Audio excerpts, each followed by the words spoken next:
உலகத்தில் நடக்கின்ற சம்பவங்களை ஒரு நொடியில் உட்கார்ந்த இடத்தில் இருந்தே செல்போன் மூலம் பார்த்து கொண்டிருக்கிறோம். தொலைக்காட்சி மற்றும் கைபேசி வருவதற்கு முன் வானொலிதான் அனைவருக்குமான செய்தி பரிமாற்ற சாதனம். ஒவ்வொரு ஆண்டும் பிப்ரவரி 13ஆம் தேதி உலக வானொலி தினம் கொண்டாடப்படுகிறது. இது குறித்து விவரிக்கிறது இந்த செய்தி தொகுப்பு. உலகில் நடந்த பல்வேறு சம்பவங்களையும் பல்வேறு விதமான தகவல்களையும் மக்களுக்கு தெரிவிக்க செய்தித்தாள் ஊடகம் அறிமுகமானது. நேற்றைய நிகழ்வுகளை தாங்கிக் கொண்டு வரும் செய்தித்தாள்கள் மக்களின் அதிகாலையை அலங்கரித்தது. இருப்பினும் படிக்க தெரியாத பாமர மக்களுக்கு செய்தித்தாள் படிப்பது சிரமமாகவே இருந்தது. இந்த குறையை போக்க ஒலி ஊடகம் வானொலியாக அவதாரம் எடுத்தது. இதன் மூலம் நாட்டு நடப்புகளை அறிந்து கொள்ள ஆரம்பித்தார்கள் பாமர மக்கள். இத்தாலியை சேர்ந்த குக்லில்மோ மார்கோனி தான் வானொலியை கண்டுபிடித்தார்.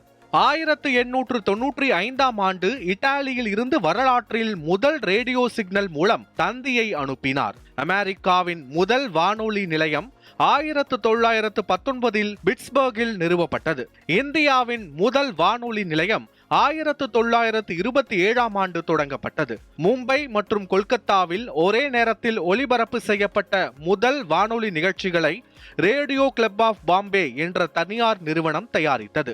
இந்தியா சுதந்திரம் அடைந்தது முதல் உலக கிரிக்கெட் போட்டியில் இந்தியாவின் வெற்றி, இந்திய ஏவுகணைகள் வானில் சீறி பாய்ந்தது என இந்தியர்கள் மார்த்தட்டி கொண்டாடும் மகிழ்ச்சியை முதலில் மக்களுக்கு தெரிவித்தது வானொலிதான்.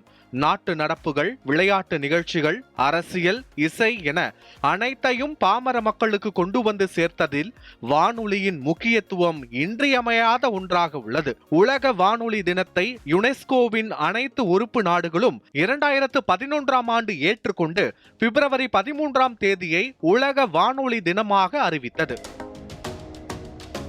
ஊடக வட்டாரத்தில் வானொலியின் முக்கியத்துவத்தை நிலைநாட்டவும் வானொலி பயன்படுத்தும் மக்கள் மற்றும் வானொலி தொழிலாளர்களை குதூகலப்படுத்தவும் உலக வானொலி தினமானது ஒவ்வொரு ஆண்டும் பிப்ரவரி 13ஆம் தேதி அனுசரிக்கப்படுகிறது. நியூஸ் 7 தமிழ் செய்திகளுக்காக மயூரி தர்ஷினி காந்தி.